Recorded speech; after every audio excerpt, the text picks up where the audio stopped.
Hello guys, welcome to RP maths Gurukul. RP maths গুরুকুলে তোমরা railway এনটিপিসিকে target করে ম্যাথসের একদম চ্যাপ্টার ওয়াইজ ক্লাস দেখছো, এবং সেই ক্লাসের মধ্যে অলরেডি আমরা দুটি ক্লাস কমপ্লিট করে ফেলেছি। দুটি ক্লাস, তার মধ্যে প্রথম ক্লাসটি ছিল এইচসিএফ এলসিএমের ওপর। কমপ্লিট এইচসিএফ এলসিএমে যত রকমের প্যাটার্ন হয় সব রকম আমরা কমপ্লিট করেছি। স্পেশালি আপডেটেড কোশ্চেন যেগুলো আমরা 2024-25 টিসিএস রেলওয়ের যে এক্সামগুলো কন্ডাক্ট করেছে, সেই এক্সামের থেকে যে সমস্ত প্রশ্ন এসছে এলসিএম এবং এইচসিএফের ওপরে, সেই প্রশ্নগুলো সলভও আমরা দেখেছি। এবং তারপরে আমরা রেশিও প্রপোর্শনের ওপর একটি ক্লাস দেখেছি, পার্ট 1। তো আমি বলেই দিয়েছি রেশিও প্রপোর্শন আমরা তিনটে পার্টে ভাগ করেছি, পার্ট 1, পার্ট 2, পার্ট 3। তো কমপ্লিট রেশিও প্রপোর্শন আমরা দেখবো এবং সেখানে খুঁটিনাটি যত রকমের টাইপ হয় সব রকম টাইপ কভার করার চেষ্টা করব।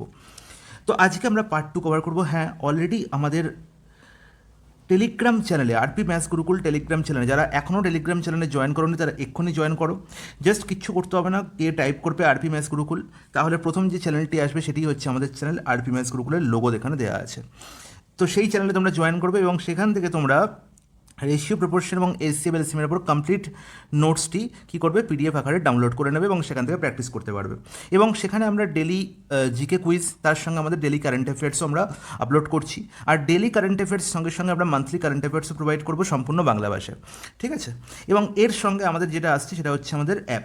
সেই অ্যাপটিও আমরা খুব শীঘ্রই লঞ্চ করবো উইদিন দিস মান্থ, ঠিক আছে? এই মান্থের একদম লাস্টেই আমরা অ্যাপ দেখতে পাবো এবং অ্যাপের মধ্যে আমরা অনেক নতুন রকমের জিনিস দেখতে পাবো, সেগুলোর জন্য ওয়েট করো, ঠিক আছে? তো চলো আজকের ক্লাসে আমরা রেশিও প্রপোর্শনের পার্ট 2কে কভার করবো, পার্ট 2। তো পার্ট 2 আমরা কয়েকটি প্রশ্ন দেখবো রেশিওর ওপর, অনলি রেশিওর ওপর, যে প্রশ্নগুলো কিন্তু আমাদের কারেন্ট এক্সামে, কারেন্ট আরআরবি, এনটিপিসি বা গ্রুপ ডি, যে কোনো এক্সামই হোক না কেন, সেই এক্সামের জন্য কিন্তু প্রচণ্ড ইম্পর্টেন্ট। তো দেখো প্রথম প্রশ্নে কী বলা হয়েছে।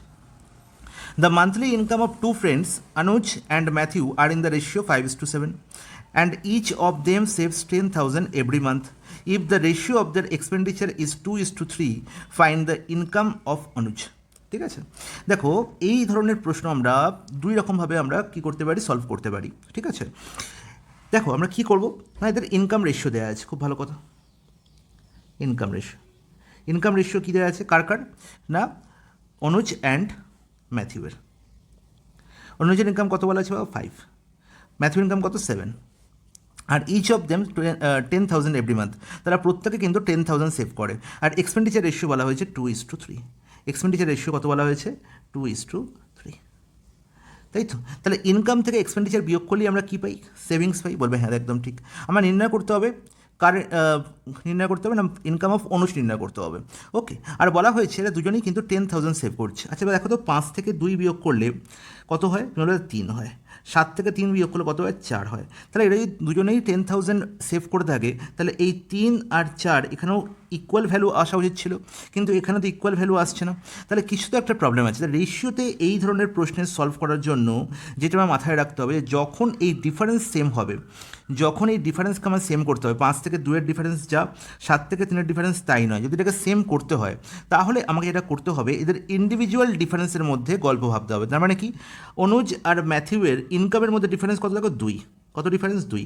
আর এক্সপেন্ডিচারের মধ্যে ডিফারেন্স কত না, 1। তাহলে এই ডিফারেন্সকে আমাকে সমান করতে হবে, এই ডিফারেন্সকে। তাহলে দেখো 2 আর 1কে সমান করবো, কী করে বলবো, এদের এলসিএম দাদা, 2 আর 1 এলসিএম কত, 2। তাহলে 1কে 2 বানাবো, তাহলে 1কে 2 বানালে কত হবে, 2 দিয়ে গুণ করবো। তাহলে 2 দিয়ে গুণ করলে প্রত্যেকটা টার্মকে, রেশিওর প্রত্যেকটা টার্মকে 2 দিয়ে গুণ করতে হবে। তাহলে হবে কত, 4:6। তাহলে এবার দেখো তো এই দুজনের মধ্যে ডিফারেন্স কি সেম হচ্ছে, বলবে হ্যাঁ। দেখো 5 থেকে 4 বিয়োগ করলে কত হচ্ছে, 1। আর 7 থেকে 6 বিয়োগ করলে কত হচ্ছে, 1।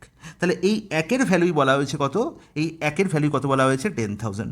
প্রত্যেকে 10,000 টাকা সেভ করে, আর আমরা জানি যে ইনকাম থেকে এক্সপেন্ডিচার বিয়োগ করলে কী পাই, সেভিংস পাই। তাহলে 1-এর ভ্যালু কত বলা হয়েছে, 10,000। তাহলে নির্ণয় করতে হবে কি, ইনকাম অফ অনুজের ইনকাম কত পাবো, 5। তাহলে 1-এর ভ্যালু যদি 10,000 হয়, 5-এর ভ্যালু কত হবে, 50,000 হচ্ছে আমার কারেক্ট আনসার। তাহলে আশা করি প্রত্যেকে বুঝতে পেরেছো, কারোর কোনো ডাউট নেই। তাহলে অপশান সি হয়ে গেল কারেক্ট আনসার। এবার এই প্যাটার্নের ওপর নেক্সট যে প্যাটার্নটি আসবে, সেম প্যাটার্ন, শুধু প্রবলেমটা কী হবে দেখো পরের প্রশ্নে।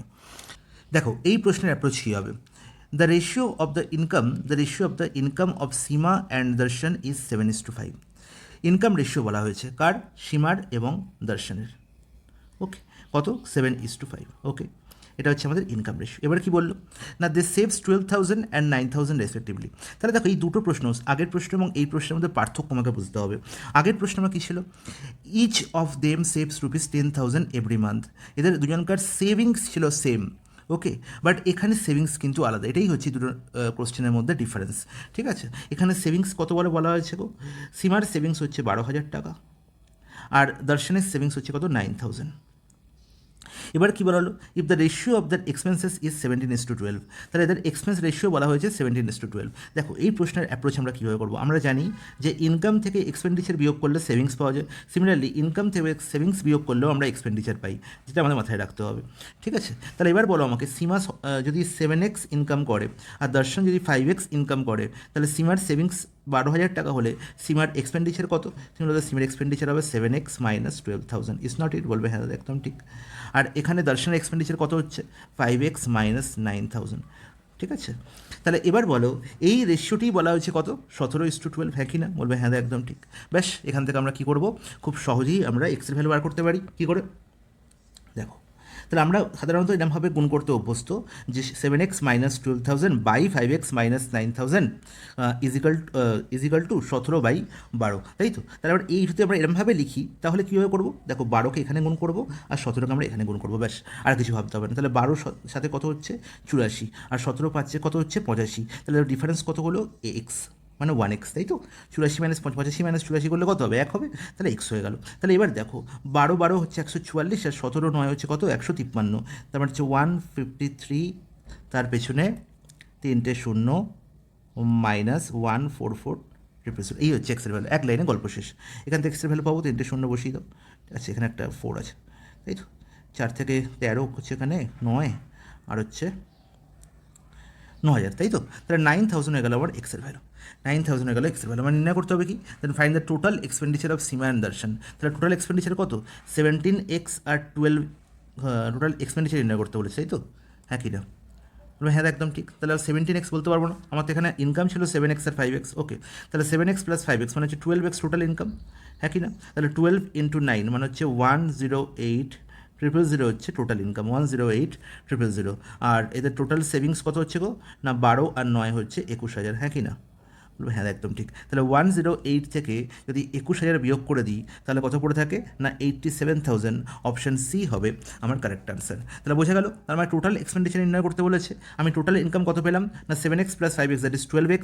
এক্সের ভ্যালু কত পেয়েছি? 9,000। এক্সের ভ্যালু ওখানে বসালে টোটাল ইনকাম পেয়ে গেলাম কত? 9 108, 108 পেছনে 3টে শূন্য, তাহলে 108,000, তাই তো? আর টোটাল সেভিংস কত? দেখো 12,000 + 9,000 বলাই আছে। ইন্ডিভিজুয়াল সেভিংসটাকে সাম করলে আমি কী পেয়ে যাবো? টোটাল সেভিংস পেয়ে যাবো, দ্যাট ইজ 21,000। আর আমরা জানি যে ইনকাম থেকে সেভিংস বিয়োগ করলেই পাওয়া যায় কি? Total expenditure. তাহলে 108 - 21,000, দ্যাট ইজ 87,000। অপশন সি হয়ে গেল কারেক্ট আনসার। বোঝা গেল? তাহলে এই দুটো প্রশ্ন কিন্তু খুব ইম্পর্ট্যান্ট। দুটো প্রশ্নের মধ্যে আমাকে তফাৎ বুঝতে হবে, এবং এই দুটো প্রশ্নের আসার প্রবণতাও কিন্তু অনেক বেশি পরীক্ষায়। ঠিক আছে, খুব ভালো করে মনে রাখবে। নেক্সট প্রশ্নে চলে যাই। আরও একটি খুব দারুণ প্রশ্ন। দেখো প্রশ্নে কি বলা হয়েছে? The distance between 2 points on a map is 5 centimetre. আচ্ছা, the scale of the map is 1:40,000, 40,000 না 4 লাখ, 1:4 লাখ। এই কথাটার মানেই বুঝতে হবে যে স্কেল বলা হয়েছে কত? না 1:4 লাখ, তাই তো? 1:4 লাখ। এর মানে হচ্ছে বাবা যে যখন আমরা একটা বড় আমরা যখন ম্যাপ দেখি, ভারতবর্ষের ম্যাপ দেখি, আমরা একটা পৃষ্ঠার মধ্যে, একটা পাতার মধ্যে, একটা পেজের মধ্যেই আমরা পুরো ভারতবর্ষ দেখতে পাচ্ছি। কী করে দেখতে পাচ্ছি? দেখা তো সম্ভব নয়। সেই জন্য আমরা একটা কী করি? স্কেল ব্যবহার করি। স্কেল ব্যবহার করা মানে কি? একটা বিশাল বৃহৎ জায়গাকে আমরা একটা ছোট্ট এককে কনভার্ট করি। ঠিক আছে, তার মানে কি? দেখো এই স্কেলটার মানে হচ্ছে যে আমরা ম্যাপে যেটাকে 1 ইউনিট দেখছি, আমরা 1 ইউনিট দেখছি, সেটার অ্যাকচুয়াল ডিস্টেন্স হচ্ছে 4 লাখ। অ্যাকচুয়াল ডিস্টেন্স হচ্ছে কত? 4 লাখ। এটাই বুঝতে হবে যে ম্যাপে যেটাকে আমরা 1 ইউনিট দেখছি সেটার অ্যাকচুয়াল ডিস্টেন্স হচ্ছে কত? 4 লাখ। আর এখানে বলা হয়েছে অ্যাকচুয়াল ডিস্টেন্স কত? Sorry, the distance between 2 points on ম্যাপের ডিস্টেন্স বলা হয়েছে 5 সেন্টিমিটার। তাহলে আমরা বলতে পারি যে ম্যাপে যেটা 1 সেন্টিমিটার, সেটার অ্যাকচুয়াল ডিস্টেন্স হচ্ছে কত? না 4 লাখ সেন্টিমিটার, হ্যাঁ কি না? বলবে হ্যাঁ একদম ঠিক। ওকে, তাহলে ম্যাপে যেটা 5 সেন্টিমিটার তার অ্যাকচুয়াল ডিস্টেন্স কত হবে?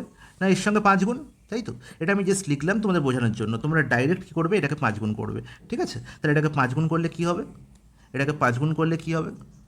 বলো, 5 গুণ করলে আর কিছুই নয়, এখানে 4-এর জায়গায় 5 × 4 করে 20 হয়ে যাবে, বাকি 5টা শূন্য বসে যাবে, তাই তো? তাহলে এত সেন্টিমিটার, তাহলে আমার নির্ণয় করতে হবে কি, the actual distance between the two points in kilometre, kilometre নির্ণয় করতে হবে। তাহলে সেন্টিমিটারকে কিলোমিটার করতে গেলে কী করবো, সেন্টিমিটার কিলোমিটার করলে আমি কী করবো বলো, সেন্টিমিটার কিলোমিটার করলে আমি 1 তার পেছনে কটা শূন্য, 5টা শূন্য দিয়ে ভাগ করে দেবো। তাহলে এখানে দেখো 5টা শূন্য, এই 5টা শূন্য কী হয়ে গেল, ক্যান্সেল আউট হয়ে গেল, তাহলে পড়ে রইল কত, 20 কিলোমিটার। তাহলে অপশান বি হচ্ছে প্রশ্নের সঠিক সমাধান। তো বোঝা গেল কী করে এই প্রশ্নটির সমাধান খুব তাড়াতাড়ি করা সম্ভব, বলবে হ্যাঁ একদম ঠিক, কোনো অসুবিধা নেই। তাহলে 5 সেন্টিমিটার ডিস্টেন্সটা ম্যাপে অ্যাকচুয়ালি যেটা ম্যাপের যেটা ডিস্টেন্স 5 সেন্টিমিটার, সেটার অ্যাকচুয়াল ডিস্টেন্স হচ্ছে কত, 20, অ্যাকচুয়াল ডিস্টেন্স কত না 20 কিলোমিটার। ইজ ইট ক্লিয়ার, বলবে হ্যাঁ একদম ক্লিয়ার, কোনো অসুবিধা নেই। চলে যাই পরের প্রশ্ন। দেখো এই প্রশ্নে কী বলা হয়েছে, এই প্রশ্নের প্যাটার্নের সঙ্গে অলরেডি তোমাদের সঙ্গে আমি আগের দিনই পরিচিত করিয়েছি। তো যারা এখনও ফার্স্ট ক্লাসটি পার্ট 1 ক্লাসটি দেখো, তারা আগে পার্ট 1 ক্লাসটি দেখো, তারপর এই ক্লাসটি ফলো করবে, ঠিক আছে। দেখো থিওরি ক্লাস আমি পুরোপুরি বুঝিয়েছি আগের ক্লাসে। তো এখানে দেখো কী বলা হয়েছে, 1/3 of A = 1/4 of B = 1/5 of C। তাহলে A is to B is to C নির্ণয় করতে হবে। তাহলে আমরা এক লাইনে বলতে পারি, যদি এরকম বলা থাকে যে 1/3 অফ A, তাহলে 1/3 অফ A মানে হচ্ছে আমরা লিখতে পারি A/3 = B/4 = C/5 যদি লেখা থাকে, তাহলে আমি এক লাইনে বলতে পারি যে A is to B is to C হয়ে যাবে কত না 3:4:5। এই 3:4:5 কি না A/3 ভগ্নাংশের হরে যে বসে আছে সে হবে A এর ভ্যালু, B/4 এর ভগ্নাংশে যে বসে আছে সে হবে B এর ভ্যালু, এবং C/5 এর ভগ্নাংশের হরে যে বসে আছে সে হবে C এর ভ্যালু। ব্যাস, তাহলে ভগ্নাংশের ওপরে লবে আমরা দেখতে পাচ্ছি শুধু A বসে আছে, এখানে যদি অন্য কিছু থাকতো তখন ব্যাপারটা কীরকম সেটা কিন্তু আমাদের বুঝতে হবে। যেমন কি যদি আমরা এরকম থাকতো এই প্রশ্নটাই যে 2A/3 = 3B/4 = 4C/5, তখন A is to B is to C কত হতো, তখন কিন্তু ব্যাপারটা অন্যরকম হতো। এই যে দেখো এখানে A B C এর সঙ্গে কিছু নেই মানে কি আছে, এক আছে, কিছু নেই মানে কি আছে, এক আছে। তার মানে আমরা A is to B is to C এর ভ্যালু কী লিখছি, 3:4:5। অ্যাকচুয়ালি আমরা লিখছি এটাকে এরমভাবে 3/1 = 4/1 = 5/1, এটা তোমাদের বুঝতে হবে। তাই আনসার কী হচ্ছে না 3:4:5। কিন্তু এখানে ব্যাপারটা অন্যরকম আছে, এখানে কিন্তু A এর কোফিশিয়েন্টে 2 দেখতে পাচ্ছি, B এর কোফিশিয়েন্ট 3 আর C এর কোফিশিয়েন্টকে 4 দেখতে পাচ্ছি। তাহলে আমাকে যদি এই প্যাটার্নটিকে অনেকটা এরকম আকারে সাজাতে হয়, তখন আমায় কী করতে হবে না একে লিখতে হবে A/3/2, B/4/3 এবং C/5/4। হ্যাঁ কি না বলবে, হ্যাঁ একদম ঠিক। তাহলে এবার দেখো A is to B is to C এর ভ্যালু কীরকম হবে, তোমরা তো কিছুই নয়, A এর তলায় কে আছে 3/2, B এর তলায় কে আছে 4/3 আর C এর তলায় কে আছে 5/4। ব্যাস এটাই হচ্ছে এদের রেশিও। কিন্তু এটা দেখতে পাচ্ছি সিম্পলিফাইড ফর্মে নেই, তাহলে আমাকে সিম্পলিফাইড ফর্মে করতে হবে। কী করতে হবে না এই 2, 3, 4 এলসিএম দিয়ে প্রত্যেকটা ভগ্নাংশকে গুণ করতে হবে। 2, 3, 4 এলসিএম কত না 12, তাহলে 3/2কে 12 দিয়ে গুণ করলে 12 আর 2 ক্যান্সেল আউট হয়ে 6, তাহলে 6 3 কত 18। এখানে দেখো 3 আর 12 ক্যান্সেল আউট হবে 4 মানে 16, 4 আর 12 ক্যান্সেল আউট হবে 3 মানে 15, তাহলে 18:16:15 হয়ে গেল আমার কারেক্ট আনসার। তাহলে এই প্যাটার্নটা যে একবার বুঝতে পারবে তার এই ধরনের প্রশ্নের কখনো কোনো সমস্যা হবে না। তাহলে এই প্রশ্নের সমাধান কী হলো 3:4:5, অপশন সি হলো কারেক্ট আনসার। তো এই প্যাটার্নের ওপর যতগুলো প্রশ্ন হয় ততগুলো প্রশ্ন আমি আগে রেখেছি, দেখো প্রত্যেকটা করতে থাকি এক এক করে। দেখো প্রশ্নে কী বলা হচ্ছে, 2000 is divided among A, B, C such that half of A part is equal to 1/3 of B part and 1/5 of C part are equal। ঠিক আছে, তার মানে কি এমনভাবে বিভক্ততে A এর অর্ধেক অংশ B এর 1/3 অংশ এবং C এর 1/5 সমান হয়। কী হয়, সমান হয়। তাহলে আমায় কী করতে হবে, এই প্রশ্নের সমাধান আমরা কী করে করব, একই গল্প। এখানে কি বলা হয়েছে, হাফ অফ A = কত না 1/3 অফ B = কত না 1/5 অফ C। বেশ, তাহলে আমরা এখান থেকে ডাইরেক্ট বলবো যে A, B এবং C এর প্রাপ্ত টাকার অনুপাত আর কিছুই নয় 2:3:5। 2 কি না A এর তলায় কে বসে আছে 2, B এর তলায় কে 3 আর C এর তলায় কে 5। ব্যাস, তাহলে আমাকে দেখতে পাচ্ছি টোটাল কত টাকা ডিভাইড করা হয়েছে না 2000, আর এখানে 5 3 8 2 10, তাহলে 10-এর ভ্যালু কত গো না 10-এর ভ্যালু হচ্ছে 2000। কত গুণ না 200 গুণ, তাহলে নির্ণয় করতে হবে A পার্ট, তার মানে 2-এর ভ্যালু কত না 400 টাকা। 2কে 200 গুণ করলে কত হয় না 400 টাকা হয়। তার মানে অপশান বি হচ্ছে কারেক্ট অ্যান্সার। নেক্সট প্রশ্ন দেখো, কত তাড়াতাড়ি প্রশ্নের আনসার চুটকিতে হয়ে যাবে। In a group of students the number of girls is 3/4 of the number of boys, if 2/3 of the number of girls and 1/2 of the number of boys like mango juice. আচ্ছা এই প্রশ্নের পরে করছি, আগে এই প্রশ্নটা দেখুন। Amar distributed 875 gifts among 4 children. The part of the first child is twice the portion of the other child. 3/4 3 times of the size of the third child and 4 times the fourth child's share. তাহলে ultimate কী বলতে চাইছে, দেখো এখানে 875 টাকা চারজন কি ছেলেমেয়ের মধ্যে ভাগ করে দেওয়া হয়েছে। ওকে, চারজন সন্তানের মধ্যে ভাগ করে দেওয়া হয়েছে।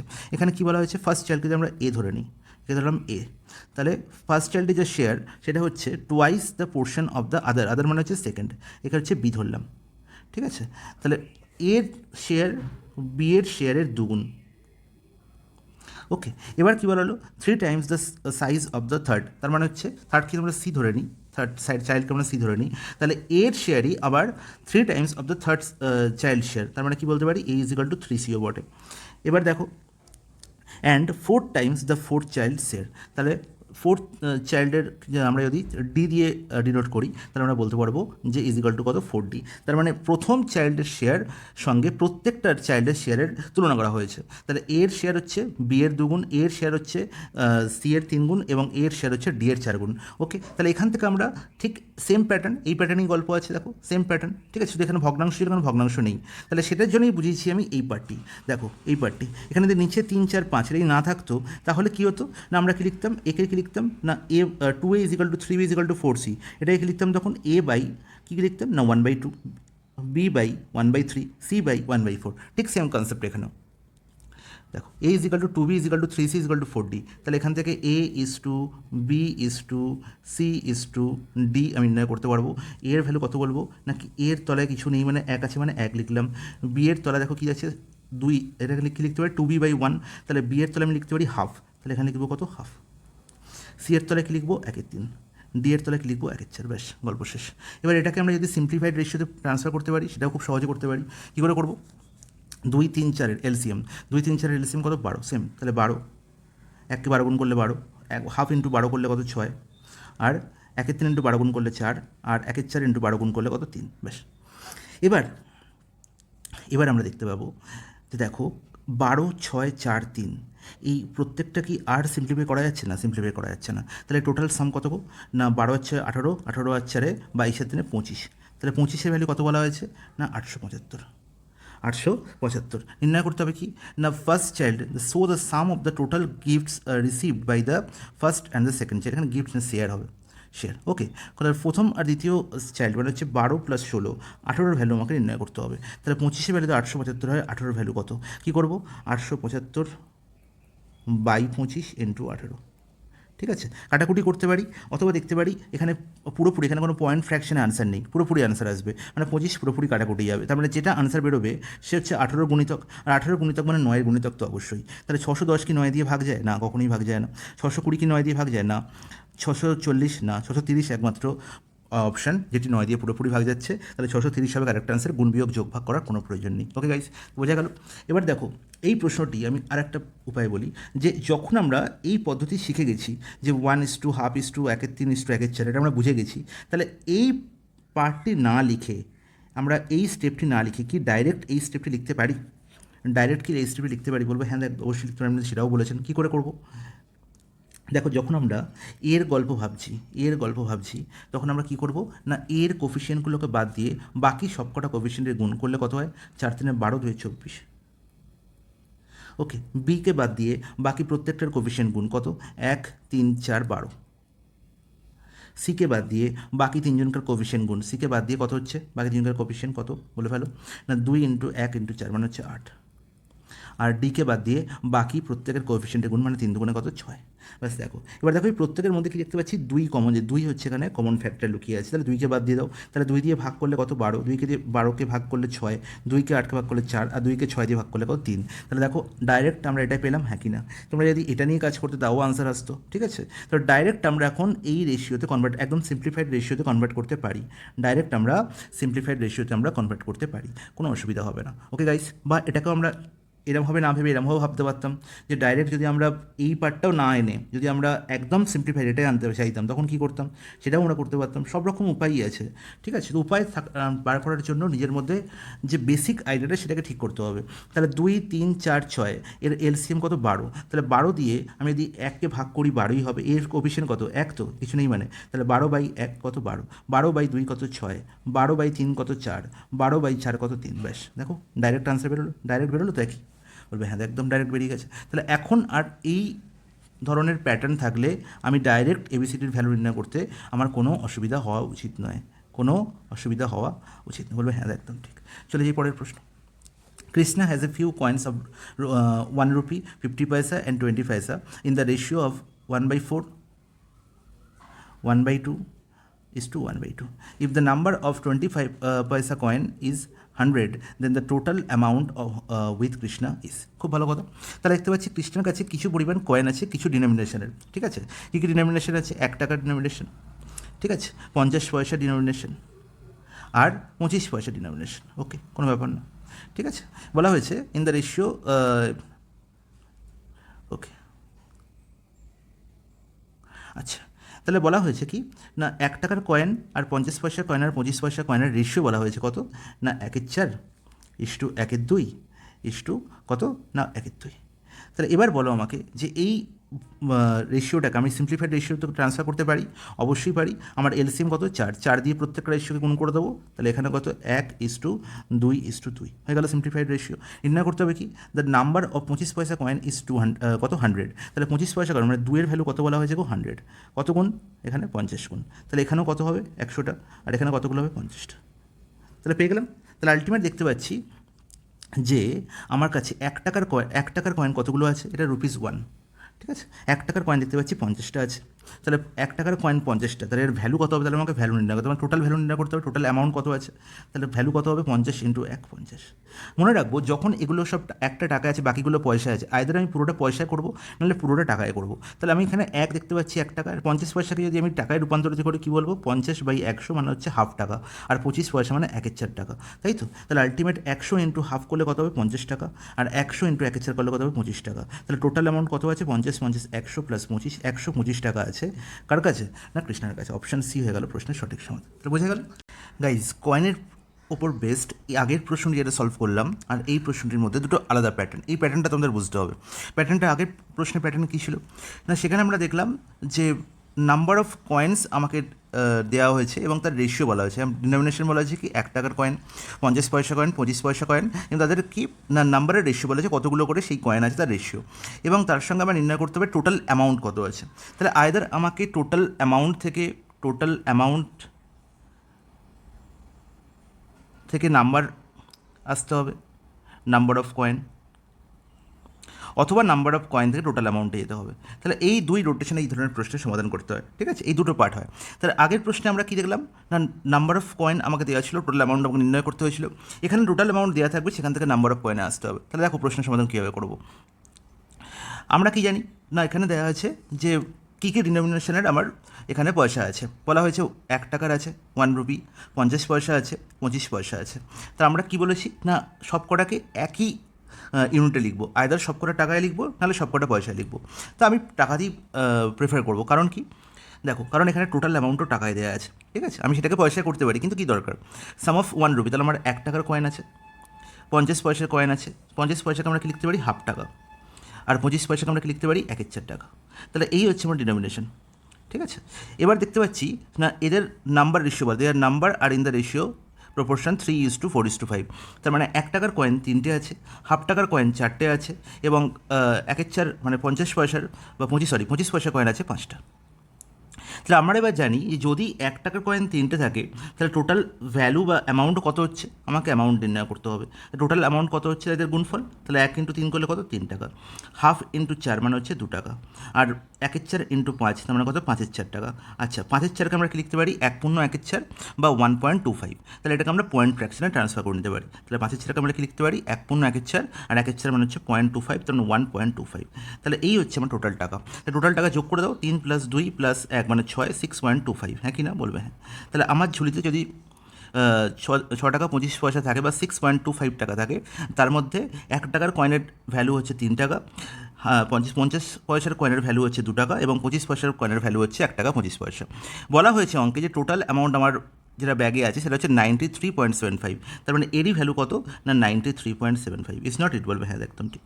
তাহলে 6.25 আর 93.75 এখানে দেখো দুটোর দশমিক হচ্ছে 2 ঘর আগে, তো দশমিকের কোনো ভ্যালু নেই, দশমিককে হটিয়ে দাও। তাহলে কত গুণ হয়েছে দেখি? 625। তাহলে একবার তো পুরোপুরি যাচ্ছে। আর 625 থেকে কত পড়ে থাকছে 2, এখানে হচ্ছে তোমার 1, আর এখানে হচ্ছে 3, 3, 3, 1, 2, 5, তাহলে হচ্ছে 5 বার পুরোপুরি যাচ্ছে, তার মানে 15 বার যাচ্ছে, তাই তো? তাহলে 15 গুণ, তার মানে প্রত্যেকটা ভ্যালু 15 গুণ হবে, তার মানে অ্যাকচুয়ালি 3 টাকার ভ্যালুর অ্যাকচুয়াল ভ্যালু কত হলো 15×45, 2 টাকার ভ্যালুটার অ্যাকচুয়াল ভ্যালু কত হলো 30, আর 1.25 এর 15 গুণ করলে কত হচ্ছে, তো আমি এটাকে 1.25 আকারেও লিখতে পারি এবার, বা আমি 5/4 আকারেও লিখতে পারি, ঠিক আছে? 1.25 না রেখে, যেহেতু এখানে ভগ্নাংশ আছে, আমি 5/4 আকারেও লিখতে পারি। তুমি বলবো তাহলে 5/4 ইন্টু 15, ব্যাস। তাহলে দেখবে তোমার সলিউশন করতে সুবিধা হবে পয়েন্ট আকারে না করে। তাহলে এবার দেখো 45 টাকা আমার টোটাল আছে 1 টাকার কয়েন, 30 টাকা আমার টোটাল আছে 50 পয়সা কয়েন, আর 5/4 ইন্টু 15 টাকা আছে আমার কিসের কয়েন, না 25 পয়সা কয়েন। তারপর নির্ণয় করতে হবে যে প্রতিটি ধরনের মুদ্রার সংখ্যা নির্ণয় করো। তাহলে আমাকে বলো, যদি 45 টাকা আমার 1 টাকার কয়েন থাকে, তাহলে কতগুলো 1 টাকার কয়েন আছে আমার কাছে? তুমি বলো তা কিছুই নয়, আমার ভ্যালুকে যদি আমি কয়েনের ভ্যালু দিয়ে ভাগ করে দিই, আমরা কী করবো, টোটাল ভ্যালুকে যদি একটি কয়েনের ভ্যালু দিয়ে ভাগ করে দিই, তাহলেই নাম্বার অফ কয়েন পাবো, তাহলেই পাবো নাম্বার অফ কয়েন। এটা মাথায় রাখতে হবে।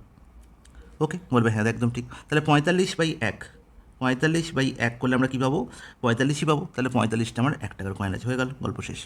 এবার দেখো 30টি আছে আমার কি, 30টি আছে আমার 30 টাকা আছে আমার 50 পয়সা কয়েন। তাহলে কতগুলো 50 পয়সা কয়েন আছে? তাহলে কী করবো, টোটাল ভ্যালুকে একটি কয়েনের ভ্যালু দিয়ে ভাগ, তার মানে হাফ দিয়ে ভাগ, আর হাফ দিয়ে ভাগ মানে কি 2 দিয়ে গুণ, তার মানে 60টা। তাহলে এটা 45 হয়ে গেলো, এটা 60 হয়ে গেলো। তাহলে দেখো 45 আর 60 মানে একটা অপশানই আছে, অপশান এ হবে কারেক্ট অ্যান্সার। তাহলে বাকি কোনোটা আনসার হতে পারে না। এবার এটা কী করে বার করবো, এটাও করে দিন দাদা, কেন এটা বাকি থাকে। তাহলে 5 × 15/4, এটা হচ্ছে 25 পয়সার কয়েনের টোটাল ভ্যালু। তাহলে কতগুলো 25 পয়সার কয়েন আছে, একটা 25 পয়সার কয়েনের ভ্যালু দিয়ে ভাগ, তাহলে 1/4 দিয়ে ভাগ। তাহলে এখানেও 1/4, নিচেও 1/4, 1/4 ক্যান্সেল আউট হয়ে গেল। তাহলে 5 × 15 75টি। তাহলে বোঝা গেল যে 1 টাকার কয়েন আছে 45টা, 50 পয়সা কয়েন আছে 60টা, আর 25 পয়সা কয়েন আছে 75টা। অপশন এ হয়ে গেল কারেক্ট আনসার। তো এই প্যাটার্নটা তোমাদের বোঝা গেল। তাহলে প্রত্যেকটি ধরনের প্যাটার্ন আমি তোমাদের বোঝাচ্ছি। In a group of students the number of girls is 3/4 of the number of boys. দারুণ একটি প্রশ্ন, দেখো গার্লস আর বয়েজ। এই স্টেটমেন্টটি, in a group of student the number of girls is 3/4 of the number of boys. তাহলে এটাকে যদি আমি স্টেটমেন্টে অঙ্কের ভাষায় লিখতে চাই, তাহলে আমি কী বলবো, the number of girls is equal to 3/4 of number of boys. Is not it, এটা লিখবো তো? বলবো হ্যাঁ একদম এটাই লিখবো। তাহলে এই জিনিসটাকেই আমরা রেশিও আকারে কী লিখবো, না গার্লস বাই বয়, মানে এই বয়ের এখানে গুণে আছে, তাহলে এদিকে গেলে কী হবে, ভাগ হয়ে যাবে। তাহলে girls by boys is equal to 3/4। তাহলে গার্লস আর বয়েজের রেশিও হচ্ছে কত, 3:4। Is it okay? বলবে হ্যাঁ একদম ওকে, কোনো অসুবিধা নেই। এবার কী বলা হলো, if the 2/3 of the number of girls, ঠিক আছে? তাহলে গার্লসের 2/3 মানে 3 × 2/3 করলে কত হবে, 2। আর কি বলা হয়েছে, and 1/2 of the number of the boys like mango juice. তাহলে 4/1 তাহলে 4/1 করলে কত হবে, 2।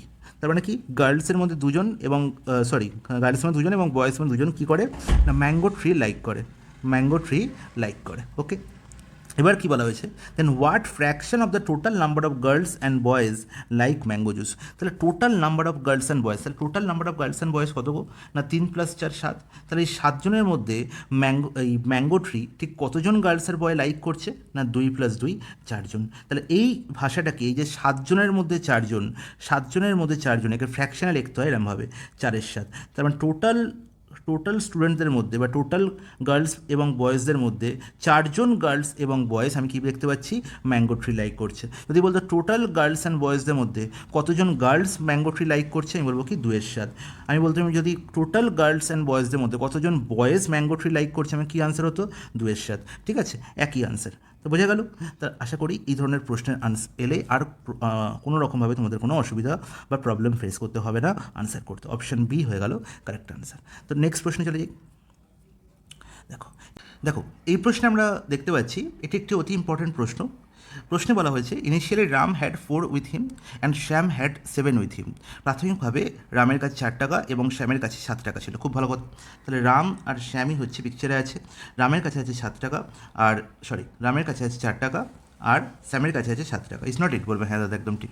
এবার বললো, যতীন, রাম এবং শ্যাম প্রত্যেককে সমান পরিমাণ অর্থ দিয়েছিলেন। খুব ভালো কথা। তাহলে যতীনবাবু এলো, রামকেও X টাকা দিল, শ্যামকেও X টাকা দিল, এবং তার ফলে কী হলো না, রাম ও শ্যামের অর্থের পরিমাণের অনুপাত হলো কত, 7:9। তাহলে এর ভ্যালু কত হলো, 7/9। ইজ নট ইট। তাহলে এখান থেকে আমরা খুব সহজেই এক্সের ভ্যালু নির্ণয় করতে পারি ক্রস মাল্টিপ্লিকেশন করে। কিন্তু আমি যদি তোমাকে বলি দাদা রেশিও দিয়ে এই প্রশ্নের সলভ আমি কীভাবে করব, তখন তুমি কি বলবে? তখন তুমি বলবে আপনি তো শিখেছেন প্রথম টাইপেই, তাহলে কী শিখিয়েছেন? যদি দু জায়গাতেই সমান পরিমাণ টাকা দেওয়া হয় তার মানে কি রেশিও সমান বাড়ছে। অ্যাকচুয়ালি দেখো রাম আর শ্যামের গল্পটা ভাবো, রাম আর শ্যাম, ঠিক আছে, রাম আর শ্যামের প্রথমে রামের কাছে 4 টাকা ছিল আর শ্যামের কাছে 7 টাকা ছিল, তার মানে এদের টাকার অনুপাত ছিল 4:7। ইটস নট ইট, বলবে হ্যাঁ একদম ঠিক।